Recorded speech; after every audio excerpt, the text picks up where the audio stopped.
This is One Fat Boy. Here are my NBA game predictions for January 1st of 2022. Happy New Year. Tonight there's 6 games for the start of the new year. And I got my spreads from FanDuel, and then my over-unders are from what I think the games will end up as. And let's get into it.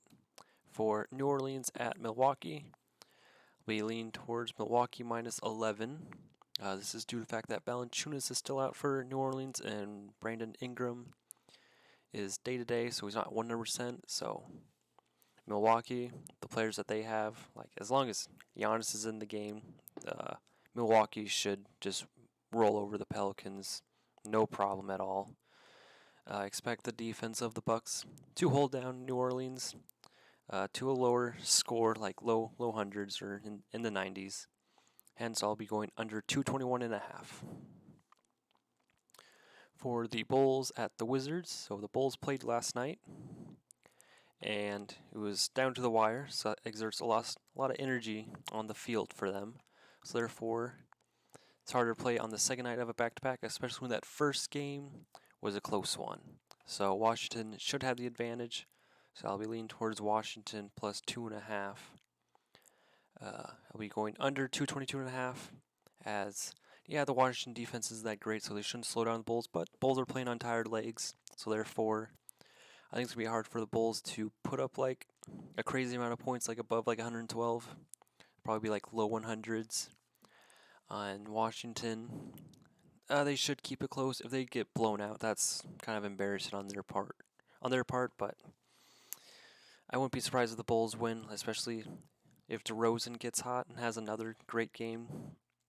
Hard to beat the Bulls when you have DeRozan playing like the way he does, but I have to give a slight edge to the Wizards just because they're playing at home and didn't play last night. For the Spurs at the Pistons, I'll be leaning towards San Antonio minus 4.5.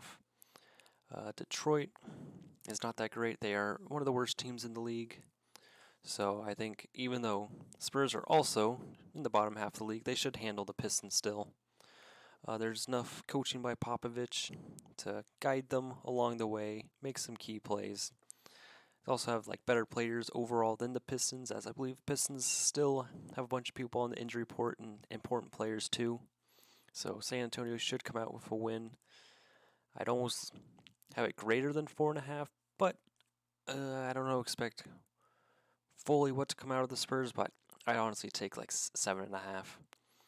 But I'll be going over 210.5 as the Spurs should put up a lot of points. It's just more or less if can the Pistons put up enough points to cover the 210.5. I think the Spurs can put up more than enough, like 115. For the Clippers at Brooklyn, we lean towards Brooklyn minus 11. Clippers are still without their main two players and important pieces, while the Nets just got Durant back recently. It's going to be second game back, and Harden's still there, and they've been playing well together. It's just more on their role players to step up and knock down their shots. So, if at least one of those role players step up for Brooklyn, Brooklyn should win by more than 11. And if I'm the Nets, I'd probably try and win this game in the first half pretty quick so I can rest Harden and Durant in the second half. I'll be leaning towards under 223.5 as the Clippers should have a tough time scoring, as I believe the Nets should try in the first half to try and just blow the game wide open, really clamp down the Clippers, and just try and get like a 15 to 20 point lead going into halftime. Then Clippers and the Nets will just have the garbage time, which, you can score a lot, but it should go under. And if it does stay closer than like the 11-point spread, those games usually end up being, especially in the Nets, like a 105 to 104 in that range. So it still would end up under 223.5. For the Nuggets at the Rockets, I'll be going with Denver minus 6, as Jokic should just dominate this game. I'm a pretty big fan of him, so I always just believe he does well. But he is the focal point on the offense for the Nuggets, everything goes through him.